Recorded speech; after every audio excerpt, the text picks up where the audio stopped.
Back to Toledo Aquaponics. Just a quick day 18 update. My water levels are continuing to come to stabilize a bit. My nitrites are still high, but they are starting to come down, as well as my ammonia is down to about 0.25 ppms, which is a really good point so far.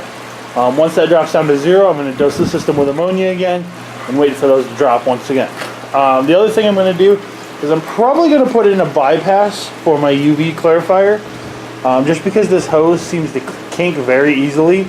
Either I'm going to, at the very least, probably replace this section here that kinked up, or what I was thinking is come out of the pump and go to like a 90 degree, and then do another 90 to go down, and kind of like, so basically do the same kind of U shape that I have here, but using actual like 90 degree barbed fittings. So I can do that, and then that way I can put a T in right before it gets to the pump, and then have a interconnect going across there.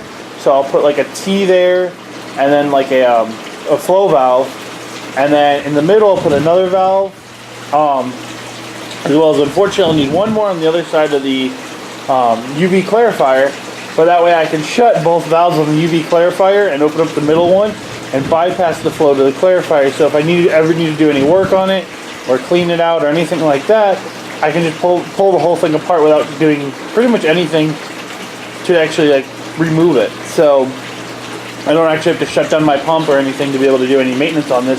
I can just flip two valves shut and open the middle one, and that way I have flow all the way through there and up to the fish tank, bypassing the clarifier for any maintenance, so that way I'm not taking the system completely down.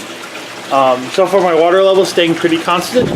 I still need to replace this ball valve with one of the bid style valves. And hopefully those will be in today or tomorrow, and then I can get those replaced. So that's just kind of a quick update on the system, and I'm going to propose changing that design just a little bit. At the very least, I want to probably replace that really kinked section there, but we'll kind of see. It's not that big of an issue, but it might be just something I want to do just to kind of give me a little bit better maintenance in the future. And that's one of the things that I will be doing a video on, is planning in maintenance into your system.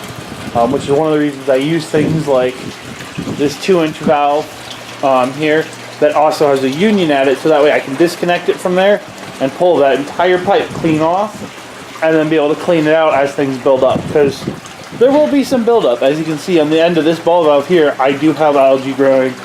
Eventually, once I get actually fish into the system and I start getting fish waste and everything else flowing through here, there will be some biofilm and stuff to build up. So every 6 months or a year or so, I will have to take that pipe apart. The other reason, that's actually the other reason that these valves themselves, yeah, they're actually attached there, but that 1.5 to 3/4 inch reducer there is just pressed into there. It's not actually cemented in. So like when I go to do maintenance, I can just grab those, pull them out, and it also makes valve changes and things like that a lot easier. Everything on these are completely fit together because they're basically sitting above water, so I don't really care if that leaks.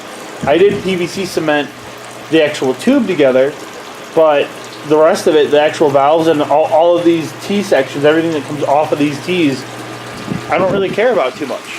So, but that's just kind of a quick update for my day 18. Again, this is Toledo Aquaponics. Thank you.